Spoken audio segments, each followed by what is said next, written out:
Make sure y'all check that out. I don't know if y'all ate this morning. Do we eat? Yes? No? Okay. There's also some food trucks outside today. There are 5 food trucks today. So the 2 that we had yesterday, there are some morning delights out there, some donuts, some ice cream if you want some ice cream first thing in the morning. So y'all make sure you check that out. Some breakfast and chickens. Also, if you look at things, we have the gel blaster terrace. I don't know if you've ever seen those gel blasters. They're kind of like super sodas with like tiny gel pellets. They got target practice, a little gel. I don't know if I'll be able to bring that back on the plane. Might be a liability, I don't know. I don't want y'all to get called up for a gel blaster. Yeah, but I'm just trying to blast some gel. Okay, so we got some more people coming in. You don't have to sit all the way in the back, Come hang. It's just gonna make my life easier when, I need to answer questions. We're all just waking up, it's okay. Yeah. I'm not trying to be that close up there. No, I agree. I'm kind of curious, what are we all looking forward to seeing this weekend? Okay, yeah, okay. Don't speak at once. What y'all excited about this weekend? This panel, okay. You in the right height. Shout out. It's gonna be great. Yeah. Just a good, solid lineup. It's all around. Just fun times. Just all of that. Can you tell them I don't wake up this early normally? Can you tell them? We're making my energy up when they have beer. But yeah. No, it's early. I'm coming from California, so it's like 7 o'clock in the morning. So we gonna figure it out. That's okay. Yeah. Are we good? Maybe they're ready? Yeah. My ear is 6 feet. All right. Y'all ready to see this panel? Yeah. Okay. There we go. I'm going to leave it to Iffy. Iffy is all in your hands. You got it. All right. Yeah, you okay? No, that's a good thing. You know what? Hey. Yes, indeed. Oh, wow. Good morning, everybody. Good morning.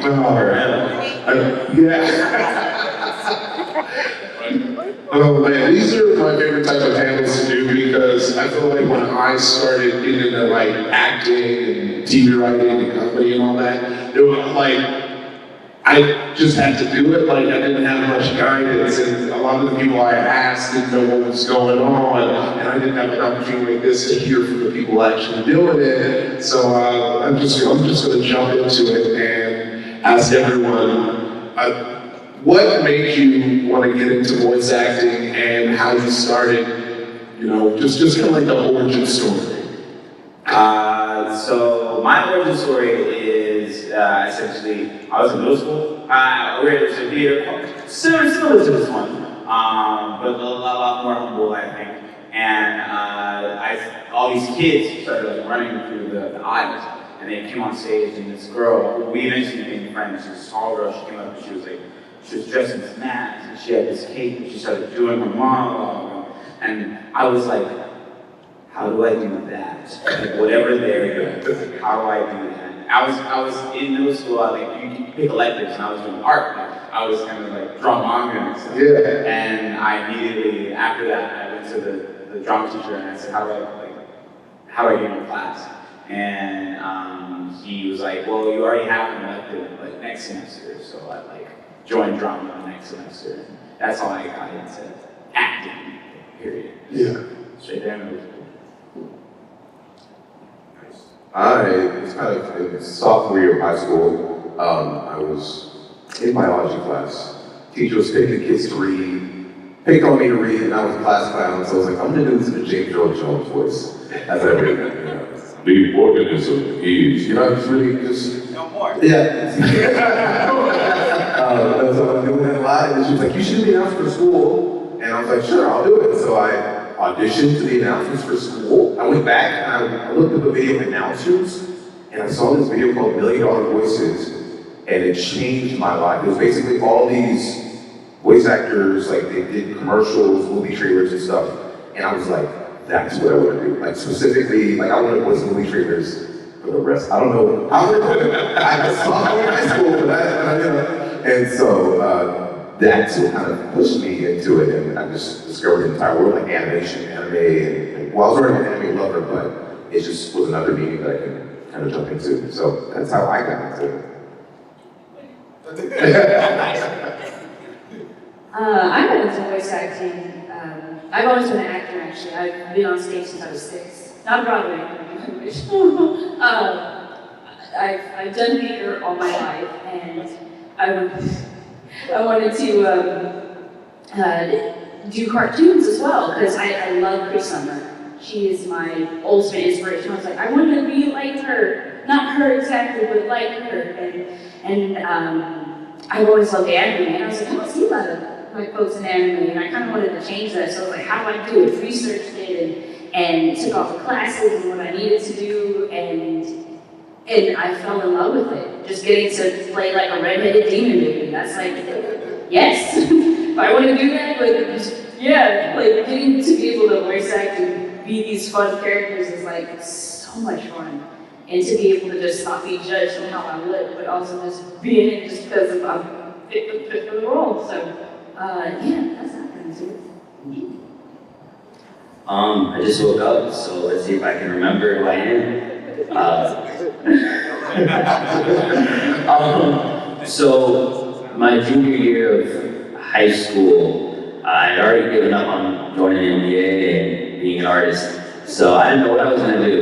And my cousin one day was like, you should try voice acting. I was like, I don't know what that is, so I'm not gonna do it. But then I was like, well, I'm not doing anything else.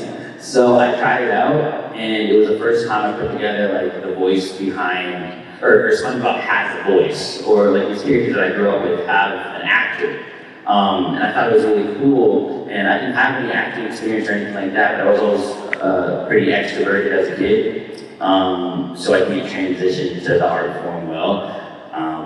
And I like the fact that no matter what you look like or anything like that, you can just do it.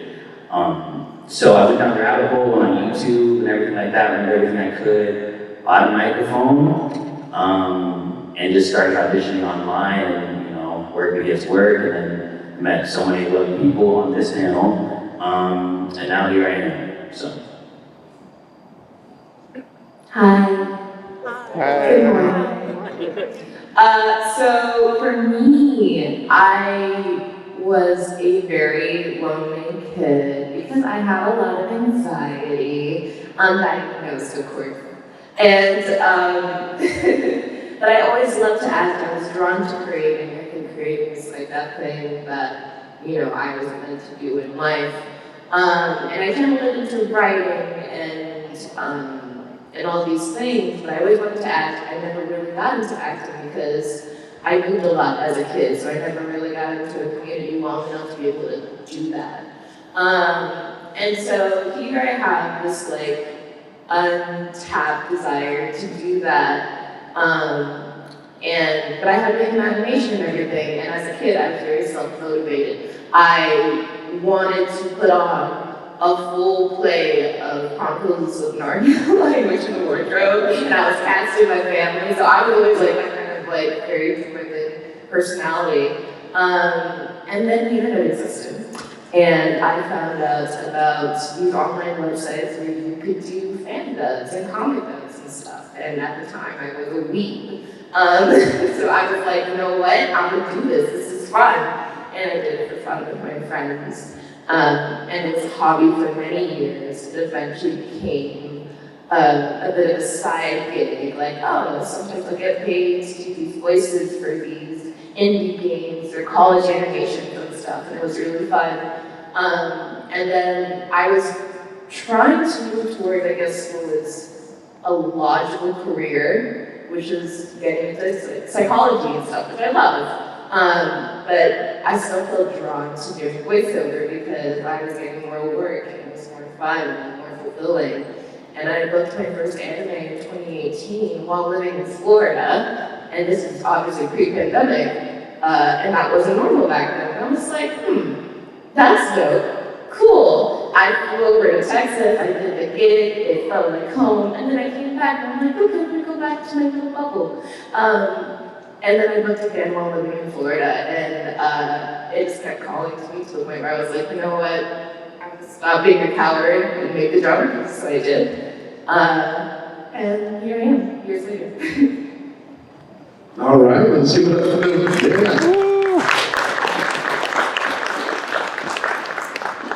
Yeah, you know, y'all all touched on it a little bit, but I often say that voice acting is probably the hardest of the entertainment industry jobs, mostly because, you know, if all of us auditioned for something, maybe me and Gabe would be the only one who would be up against each other, because, you know, we look similar. But in voice acting, that's why I mean, we're twins to be exact. Yeah. I was like, okay. But yeah, you know, like in this industry, you were up against Cree Summers and a lot of your heroes because people don't age out of voice acting. And that's scary and fun for, you know, folks who find that fun. But I also want to talk about some of like the challenges that y'all have been able to overcome with voice acting.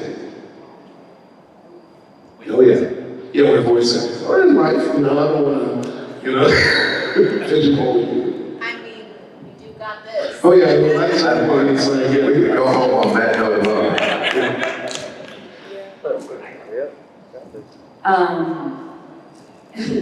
A challenge I faced especially when I first started, a lot of people didn't think I was black because I didn't sound black. I booked a gig,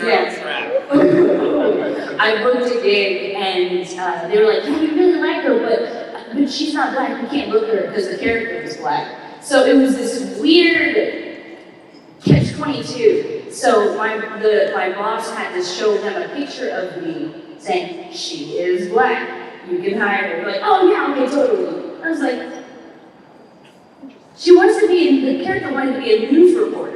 So it's like, regardless, what does that matter? If you want me to give her the newscaster voice, I can do that. You gotta sound like a black news reporter. Yeah. Ooh, I wanted to quit for a minute. But I was like, no, I'm doing it, I gotta like this. But yeah, that was my story.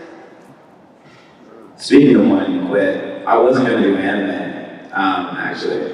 Really? Yeah, I was trying to get into anime for a couple of years. There were like studios in LA that like did anime, and I like, auditioned for, but they would only send auditions for like the black guy or like, you know, the ethnic person, you know, the POC of the week or something. And like, there's not a lot of black people in anime, and like newer actors who like would get on the roster later than me and would get to audition for the leads. Yeah. And at that time, I was working on like Young Justice, and I was working on like Cricket the Creek and Big City Green. So I was like, screw anime. Like, and like Young Justice was recorded in the same building as one of the anime studios, and I would go and be like, I would like to do anime, not for just the black people, please. And they would never do it, and they would never hire me. So I was like, screw you guys, you know, I don't want to do this anymore. This is exhausting. I'm like, it's a pain enough to like have all this stress and like it's having to send all these emails and like not hearing anything back from anybody. And so I was gonna quit. I was like, I'm done. Like I need it. Like, and then so a friend of mine was like, no, you gotta keep going. You just gotta stay on the radar. I was like, how do I have to stay on the radar more than everybody else? Like, how do I have to do like twice the work to get half the attention? Like, I was like, that's stupid. I shouldn't have to beg like studios to work with me when they can work with they're more willing to work with other people. And I feel like it's like it's not because I'm black, right? Like, that's what, am I crazy? You know, and then so I started talking to other, like, black actors in the industry, like, who were also like, oh, they did that to you too.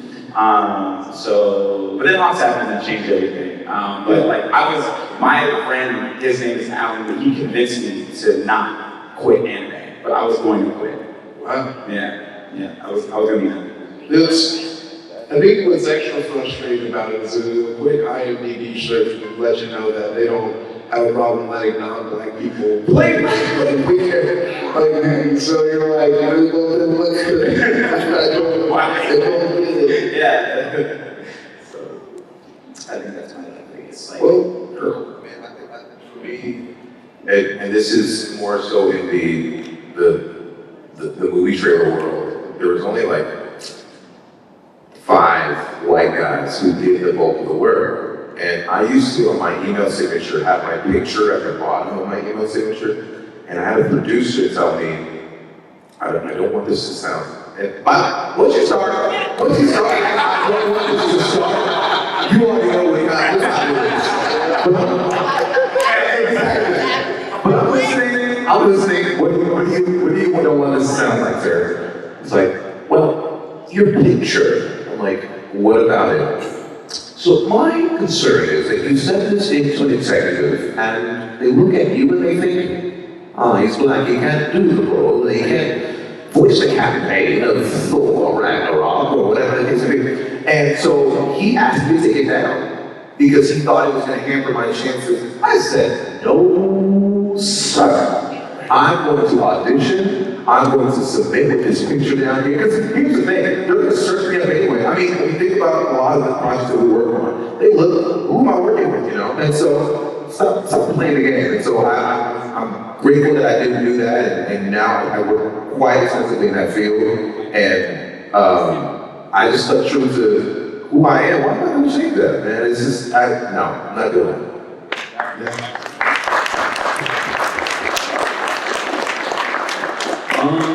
Mine is kind of similar to Zeno's, but not really. Zeno was struggling for a while.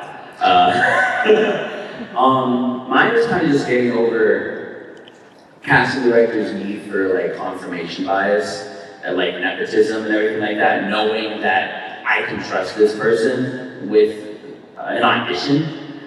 For the longest time, I mean, I was putting myself out there. I was making demos all the time and everything like that, and I was sending them out, and everybody would be like, "Oh, what have you been in?" It's like, you can hear that I'm good enough. Why aren't you just giving me at least one audition? I know you got 20.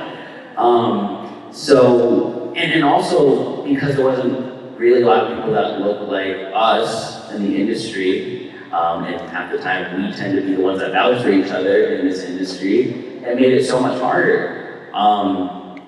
And that didn't really start to change until like the Floyd protests and everything like that, and everybody's like, black people are great. So then I started to get stuff. Yeah. You're think so bad. I started to get stuff after that. But I also had the help of, Anairis and Zeno and, other people in the industry like talking about me here and there that definitely helped me. And it still happened for me quicker than most. But I'm still kind of in that position of like, even though people know who I am, I still have to send emails to remind people who I am. I still go into studios and they're like, who are you? So it takes time, but that was definitely the biggest hurdle, is getting people to recognize that like, you can just give me an opportunity, it's okay. Yeah, and I think that's kind of never ending for us. I mean, I think Pearson in general, but let's be honest, black people, we always get the shortest end of the stick. I dealt pretty much with all of that. And I think an additional thing is, this is kind of like, I guess being tokenized too soon. I was hit with a lot of really great roles, really, really amazing roles, and I'm glad I had in 2020. But I think I was very much immediately put into the box of, oh, you need a black person, a black girl, bring in Anairis, and then it's hard to kind of be outside of that box, And for me, I hate being put in a box. I hate it so much, and I am very stubborn Virgo, so I'm like, no, you're gonna do more, honey. So I think it's just like doing twice the work to make sure that, you know, your abilities are not totally ignored and you're not just seen in one light. I feel like our peers are able to be seen in different lights, and I'm gonna really target Laura Bailey because I love Laura Bailey, but I want a career like Laura Bailey where I can voice a sexy homunculus from Full Metal Alchemist, and I can voice a kid from Dragon Ball, but then I can also be Marco or Nessa. And so I guess trying to, you know, not be the token black person for a studio, you know? Yeah, no, that's very important, everything you're saying, even on the other side of it, because, so, like I said earlier, if you haven't picked up on it, so I work at Respawn, I'm in Newcastle, so Gabe, AJ, and then I heard Zeno and Anairis as well when we were doing the kids, and I Respawn, I gotta give them credit, because at first, it was so, first off and foremost, it's a very democratic process, just so you can see how the sausage is made. So you have you have the writer, you have their writer's bosses, then you have the animators and all the other teams come in, but we get to get the writers have the last kind of say. We all pick like our top 3 favorites. I'm not just saying this, once I heard Gabe, I was like, oh, that's it. And I felt fucked up. When I auditioned, yeah. you know how you audition and you're like, this person's gonna get it. I was auditioning for Newcastle, like, this is gonna be Gabe. Oh, Yeah. I don't even know what I'm doing. It was, because I didn't hear it until the end, because I was going through a few, and there was one other guy who I was afraid that was happening, where they were like, oh, he doesn't have much charisma, but he's got it, he's good. He's like, iffy, they're gonna have to do 1,600 lines, we have to be sure that they can save their voice with duty. And I was like, okay, you clarified it, you gave the facts. You were right this time, but mine. But yeah, so then we heard Gabe, and I was in it, and I immediately hit the net up. I was like, look, we can go to all that, so I'm probably gonna make it. And it was the same thing where we come in, and it was like Zeno and AJ. This is don't tell him I'm putting this off, but it was really up to y'all. Y'all killed it. But what was crazy about listening to y'all is since I know y'all know how old y'all are, these were kids. So I was like, what is Zeno? And there's 20 y'all pieces, and I'm like, oh, that's a kid. So y'all are good at what you do, because you're good at what you do, at least until next year. I like to meander into my segues, if you haven't noticed. So, what is one piece of advice that you wish you heard when you started doing voice acting? Mine would be, if you're starting, forget about the bag. Forget about it. Just have fun, because when you start thinking about the bag is when you start producing horrible content, right? You start getting really anxious about your reads and stuff like that, and you're like, oh, I want it so bad. I want to make money. I want to be in Genshin Impact. That's when you start to the rejection starts to hit more. And that's when you start to feel like, I don't know if I want to do this. When I first started, I loved just doing it. There was no stakes. I thought I was the best in the world. Screw Troy Baker, right? And I'm the best, And I'm just on this now basketball club. But then as people started to kind of know who I was getting bigger auditions and stuff like that, I started to care more, because I knew what the property was. Jujutsu Kaisen, I was like, I know what that is. I want to be in that. And if I don't get in that, I'm a failure. And you don't want to start thinking like that. So just always remember why you're doing it in the first place, and the money will come. Maybe or maybe not, but you're doing it because you love it, and that would be my advice. Let's sneak into +1 that, because I think that goes for anybody out here, because I know we got the content creator, even if you don't want any type of content creation, art, you have to be in love with the art, because it's a lot of rejected. I'm still getting rejected till this day. So you have to love it, because that's the only thing that's going to keep you in there, because it don't get easy.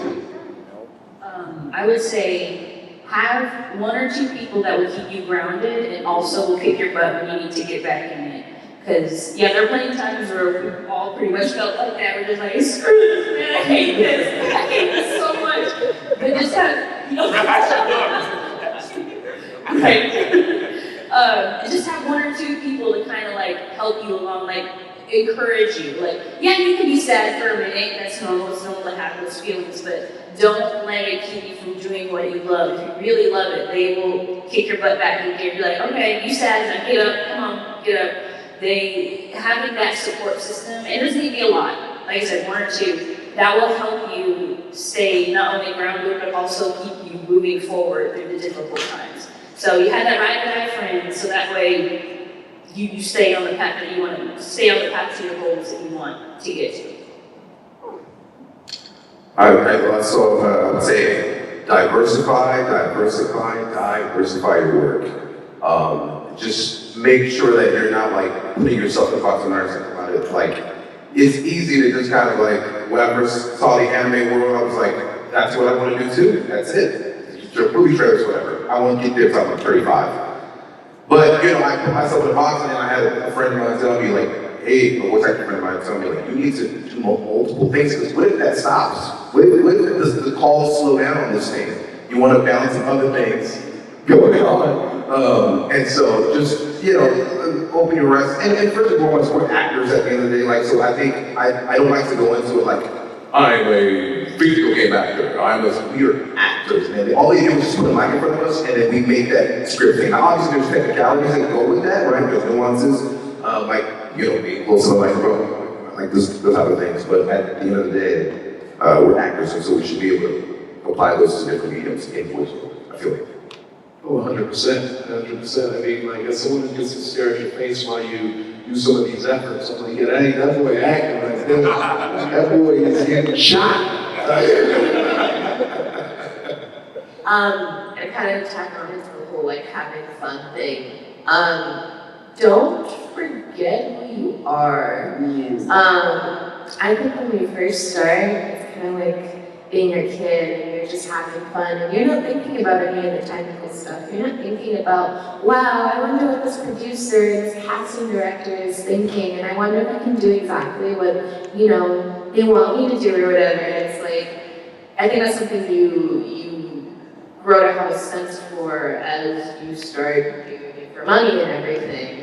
And I was definitely very like sensitive to that, and I have had to learn to undo that because it was detracting from my reads. And I feel like now having more fun because I'm kind of keeping in mind what maybe the casting director might want, but I'm also just doing me, and that's what makes you stand out. Like, I only once had an audition, I think it was first night actually, and I was just having fun, and they brought me in, and the first thing they said to me was like, yeah, we just brought you in because you sounded different than the rest. And the only reason you sound different than the rest is by being you, so. Yeah. I think that's very true. Maybe like your own personal voice. As someone who has at this point sat through hundreds of auditions, like, you know, it's very easy to like, okay, what do they want? And I'm gonna let you know, 90% are auditions of what do they want. What stands out is like bringing your own flair. You're like, oh, cool, this is different. And the one thing I always remember, this is like the most dumb anecdote, but the way Seth Green got Chris on Family Guy, because everyone was doing like the surfer dude voice, and he was like, I don't think this guy sounds like that, I think he sounds like this, and they were like, wow, that's different, you know, it makes you stand out. So I think that's so true, just from the other side listening and knowing, like, y'all would bring Spike. I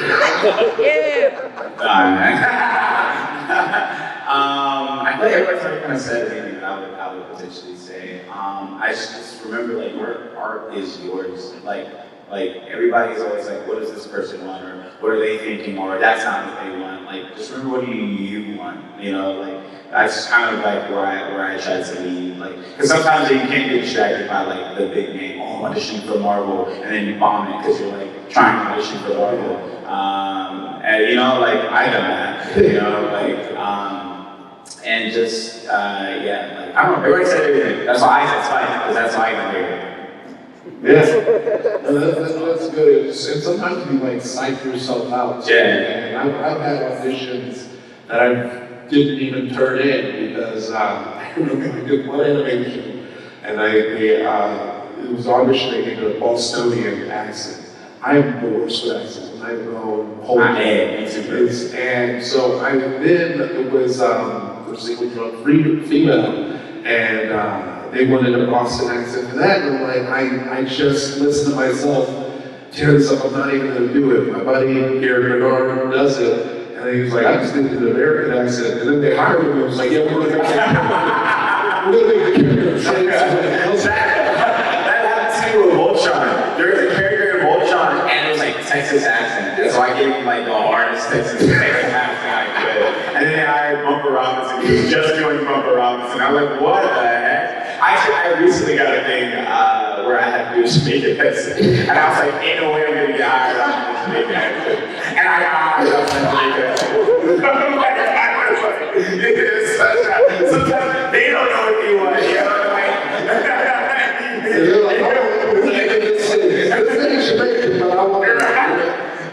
Yeah, so like, you know, I just think it's, you focus on the work, that's what I tell everybody, like, you focus on the work, everything else kind of becomes secondary. You know, like, trying to get a job, trying to, like, impress the other person on the side of the screen. Like, I went to acting school, and our motto is the work, is the work, is the work. And I think, like, that is kind of what I try to do in, like, all of my work, is, like, how do I be as honest as I can in this moment? How do I be as truthful as I can? Like, I don't kind of care about really anything else. And yeah, like when you focus on that, like I think it'll take away some of the anxiety because you're really just honing in on how do I like bring this to life in an organic and honest and authentic way. So. All right.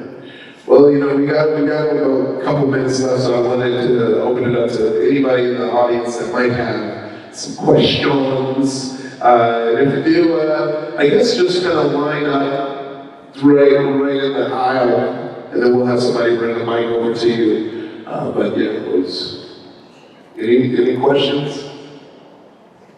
No, they're like, we don't, well, there was nothing else to do, so we came to this. Oh, okay, I thought you were leaving, I was like, okay, we got He's supposed to be doing this.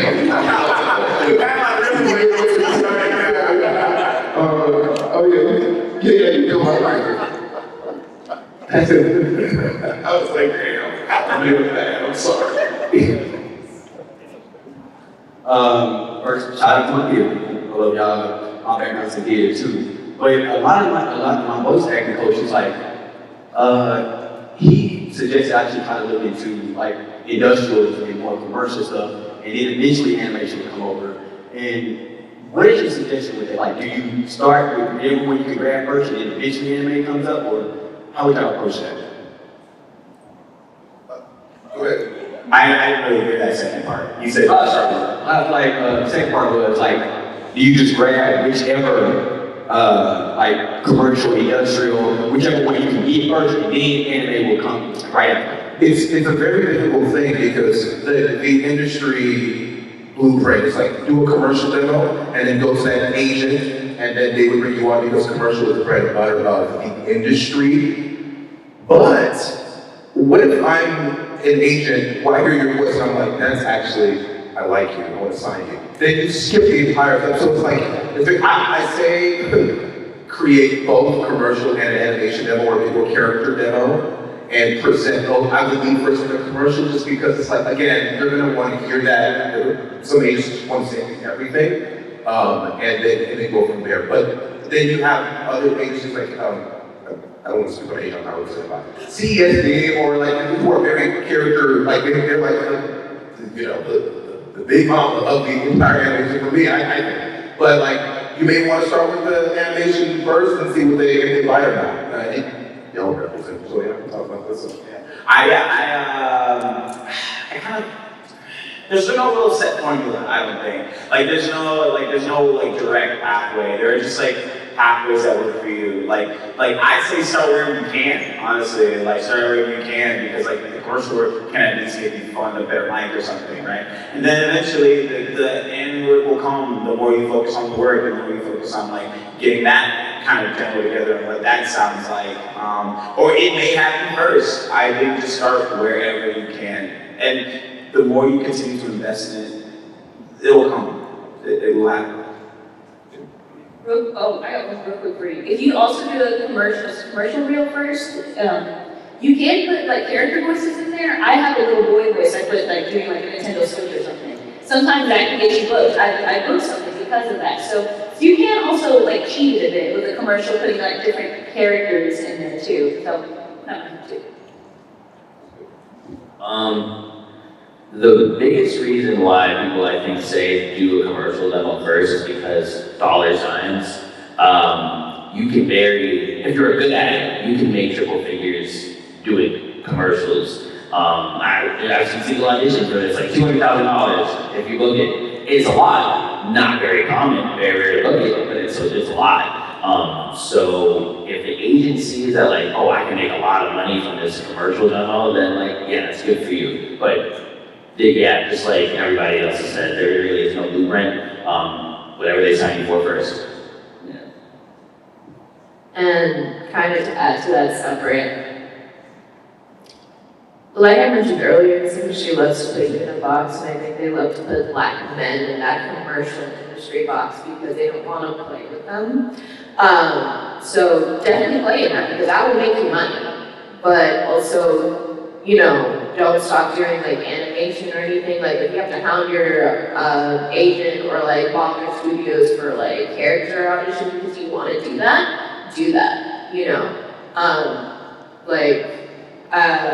my mentor has always told me that, they can't put you in a box if you refuse to be in the box. And I very much believe in that. So, my only addition to that is like, if you want to do stuff outside of that, if your main passion is like character work, like you can do it no matter like what box you're put into. So. Yeah.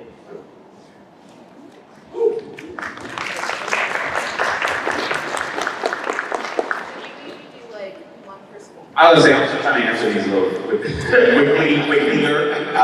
That was minutes of answers. I wasn't gonna say this. I'm trying to get Hey, how you guys doing? Good. I just want to say I love y'all. Y'all really, Shit, bro. inspiration. So I just wanted to ask,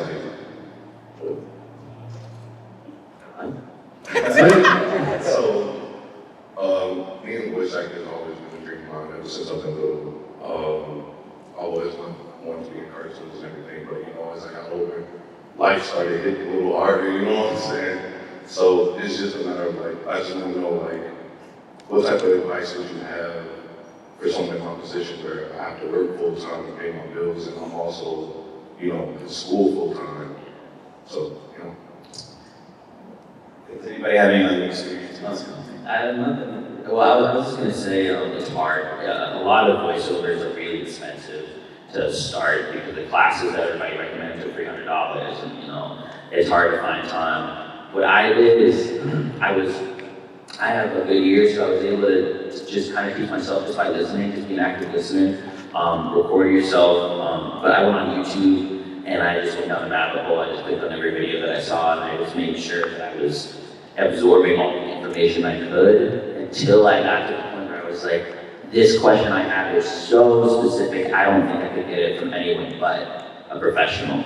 But by then, I think I was already good enough to start working. So don't let anything stop you from starting or going for it. If you have any bit of time in your day, I would say spend it, online.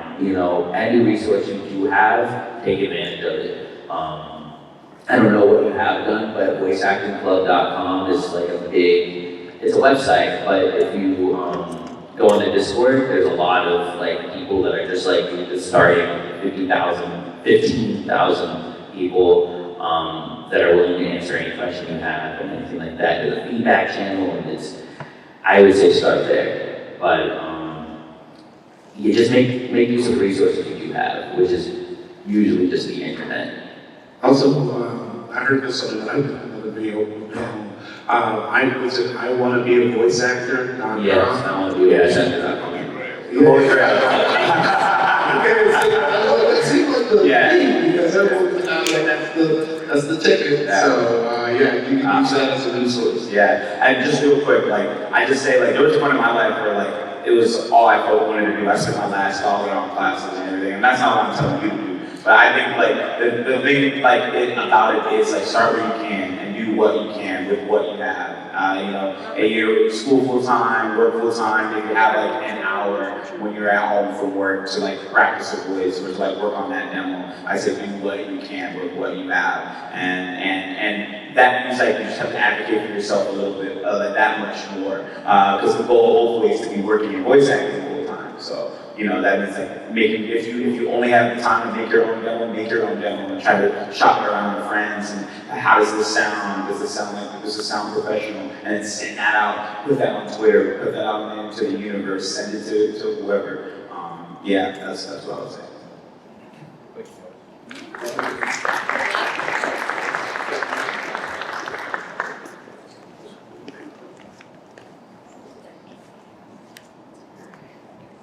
I apologize if this is like a generic question you get asked a lot.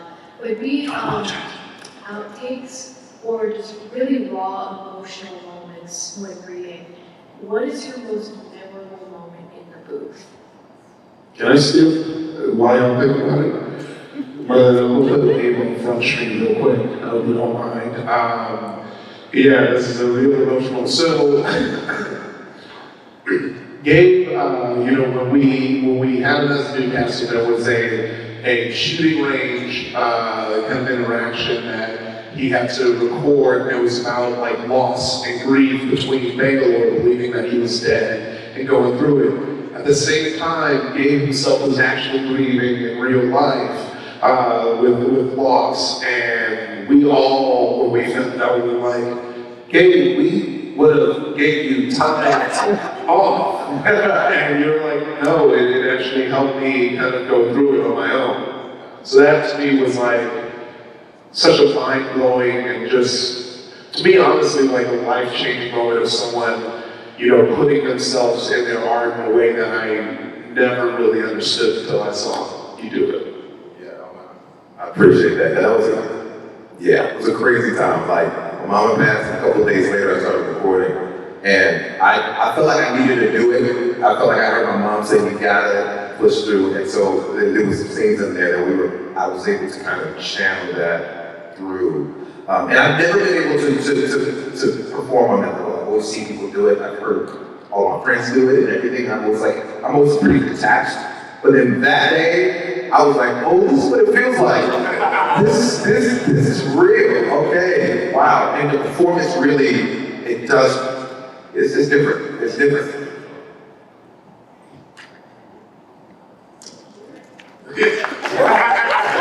I know that's a perfect example, I can't help it.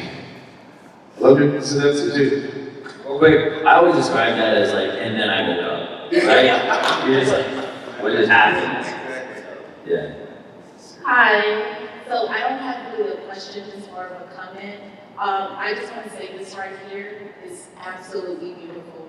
I grew up in a voice acting. I went to college, did community theater, but I was discouraged because of my skin. But been watching anime, did watch a lot of anime panels, voice acting panels online, and I was like, I want to do that. So to grow up and to finally see this in the industry, because this was not in the anime industry, is the most beautiful thing I've ever seen. And I'm so happy to watch it here. So. Thank you. Never too late, by the way. I had this theory, like, pre-2020, and it's kind of part of why I did not put anime. I was like, I feel like the black people out there who want to be in anime, they just don't know that they can, because there's no one front-facing. Like, when I was coming up, the only black anime actors I knew of were, like, OG Banks, O Billingsley, and that's it. You know what I'm saying? And like OG Banks would get like every black role ever, and he would only appear, that would only be what he did. And then O Billingsley was mainly known for Cowboy Bebop, and then maybe somebody in like One Piece or something. And so I had this theory, I was like, we don't know that we can. Like, we don't know that it's possible, you know, because like there's not anyone like in the, who's like saying, hey, you can do this, you know. Like every time I hear things like that, I'm like, I was right. You know what I'm saying? Like you were just like me, and I was discouraged. And I was like, there probably was an actor like me who was like, I've been trying to get into anime for years, and I gave up because I felt like there were only. I was probably OG Banks. You know what I'm saying? Like, I get it. So that means a lot. Thank you so much.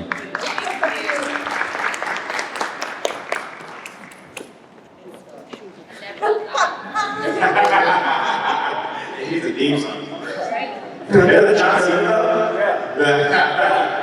Alright, so real quick, what's a dream project? You can get game, anime, cartoon, whatever. What's a dream project for all of you guys? Have you auditioned for it? Has everyone auditioned for it and not got it? That's part of being a voice actor. One dream that's not dead yet is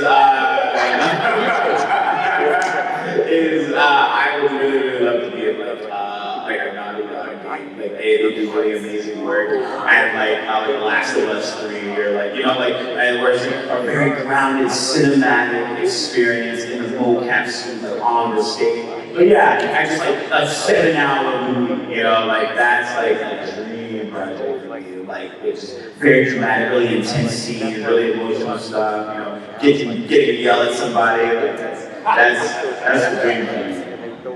I want to play Robin. Robin? You should. I want to play Robin. You should. I was about to say, I want to be Batman. So bad. Oh my God, that would be amazing. It's coming. We were made that.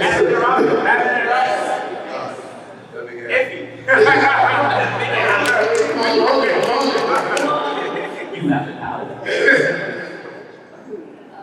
Probably something in Marvel. Like, if I could be Ironheart for real.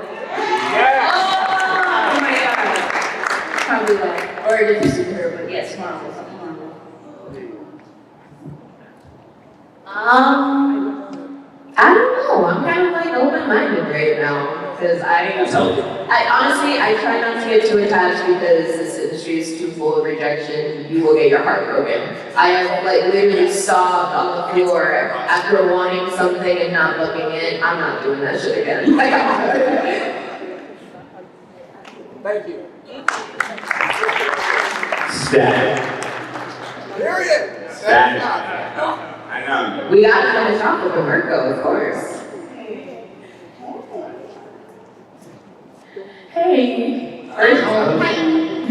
First I want to say I love you guys so much and you're such amazing voice actors.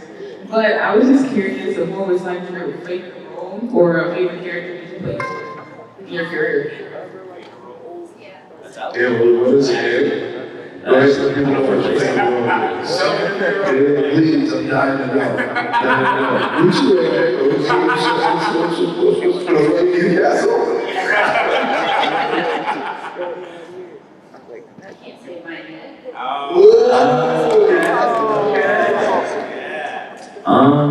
For me, that's wait, I can't say. All right, that's out.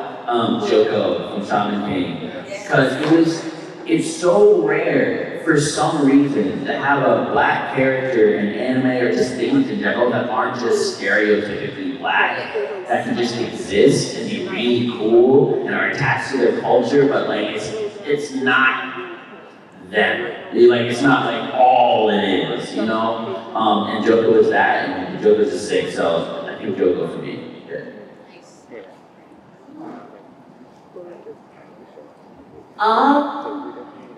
Gosh, all of my babies in a way, so it's hard to say, but I was thinking about my experience in One Direct Priority because I think that was just like for me, I'm very big on mental health and like, you know, recognizing that. And I play Rika in Woodbury Prairie, who, you know, is the kind of character that hides her emotion. But I'm not like that. I wear it on my sleeve. If I am depressed, I'll tell you straight up, you know.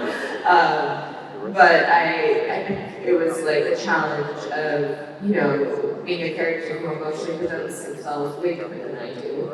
And just being a part of like this beautiful show that is very self-aware, very much trying to promote, I think, healthy change, you know? So I think that was probably my favorite. I hope you flat schools. You said. All right. Thank you. Thank you.